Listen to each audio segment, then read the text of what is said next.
Hello, പുതിയൊരു വീഡിയോയിലേക്ക് എല്ലാവർക്കും സ്വാഗതം കേട്ടോ. ഇന്ന് നമ്മുടെ പണി എന്താ അറിയോ? നമ്മൾ ബുക്സൊക്കെ മേടിച്ചിട്ടുണ്ടായി. ഇനിയിപ്പോൾ സ്കൂൾ തുറക്കാൻ ആകെ 10-11 ദിവസമേ ഉള്ളൂ. അപ്പോൾ അതിനുള്ളിൽ ഈ ബുക്സൊക്കെ ഇനി കവർ ചെയ്ത് നീറ്റാക്കി നെയിം സ്ലിപ്പ് ഒട്ടിച്ച് വെക്കണം. അതൊരു ടാസ്ക് പിടിച്ച പണിയാണ്. എനിക്ക് ഇഷ്ടമല്ല പണി ചെയ്യാൻ. അപ്പോൾ ബുക്സൊക്കെ കവറിനുള്ളിൽ പുറത്തേക്ക് എടുത്ത സമയത്താണ് ഞാൻ കാശിയുടെ പ്രോഗ്രസ് കാർഡ് കണ്ടത് കേട്ടോ.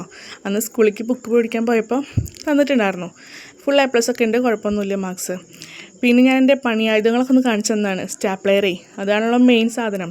അങ്ങനെ ഞാൻ ബുക്സ് പൊതിയാൻ തുടങ്ങി കേട്ടോ.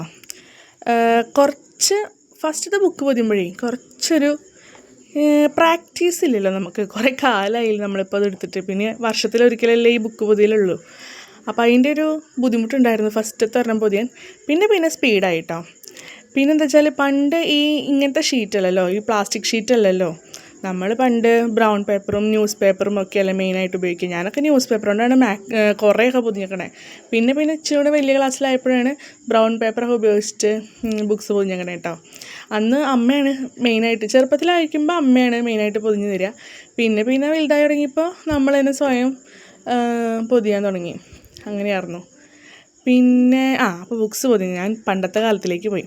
അപ്പോൾ ബുക്സ് ഇങ്ങനെ കണ്ടോ, എനിക്കൊരു ബുദ്ധിമുട്ടുണ്ടായിരുന്നു ഫസ്റ്റത്തെ പൊതിയാൻ പറ്റും. ഒന്ന് സ്ലോ ആയിപ്പോയി. പിന്നെ ഞാൻ സ്പീഡാക്കി ഇങ്ങനെ പൊതിഞ്ഞു വന്നു കേട്ടോ. അങ്ങനെ ബുക്സൊക്കെ പൊതിഞ്ഞു. ഈ റെഡ് നോട്ട്ബുക്സിനും പിന്നെ ഒരു യെല്ലോ കവർ മേടിച്ചിട്ടുണ്ടായിരുന്നു കേട്ടോ. അത് ടെക്സ്റ്റിന് എടുക്കാമെന്നാണ് വിചാരിച്ചത്. പിന്നെ ഞാൻ രണ്ടാമത്തെ ഡേ, അന്ന് ഫുള്ള് പൊതിയാൻ പറ്റിയില്ല കേട്ടോ. അപ്പോഴേക്കും മോനുണർന്നു. പിന്നെ ഞാൻ രണ്ടാമത്തെ ഡേ ഇരുന്നിട്ട് ഈ ടെക്സ്റ്റ് ബുക്കുകൾ കുറച്ച് ബാക്കി ഉണ്ടായിരുന്നുള്ളൂ കേട്ടോ. അപ്പോൾ അതൊക്കെ പൊതിഞ്ഞു വെച്ചു. പിന്നെ ഞാൻ നെയിം സ്ലിപ്പ് അവളുടെ പേരൊക്കെ എഴുതിയിട്ടേ കസ്റ്റമൈസ് ചെയ്തിട്ടുണ്ടായിരുന്നു കേട്ടോ എൻ്റെ ഒരു ഫ്രണ്ടിനെ കൊണ്ട്. അപ്പോൾ അവളുടെ അടുത്ത് നിന്ന് മേടിച്ച് വന്ന് ഞാനത് ഒട്ടിച്ചു.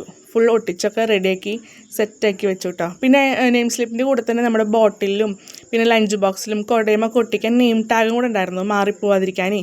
അപ്പോൾ അതൊക്കെ ഒട്ടിച്ചു കേട്ടോ. അത് ഒട്ടിച്ചില്ല, അതെടുത്ത് വെച്ചു കേട്ടോ. അപ്പോൾ ബാക്കി ബുക്സിൻ്റെ മുകളിലൊക്കെ ഞാൻ ഒട്ടിച്ചുകൊണ്ടിരിക്കുകയാണ്. അപ്പോൾ എല്ലാവർക്കും വീഡിയോ ഇഷ്ടമായെങ്കിൽ എല്ലാവരും ലൈക്ക് ചെയ്യണം, സബ്സ്ക്രൈബ് ചെയ്യണം, ഷെയർ ചെയ്യണം കേട്ടോ. പിന്നെ സബ്സ്ക്രൈബ് ചെയ്യണം മെയിനായിട്ട്. നമുക്ക് സബ്സ്ക്രൈബ് ചെയ്താലാണ് നമ്മുടെ വ്യൂസൊക്കെ കൊടുത്തുള്ളൂ. അപ്പോൾ വേറൊരു വീഡിയോയിൽ കാണാം. Tata bye bye, see U.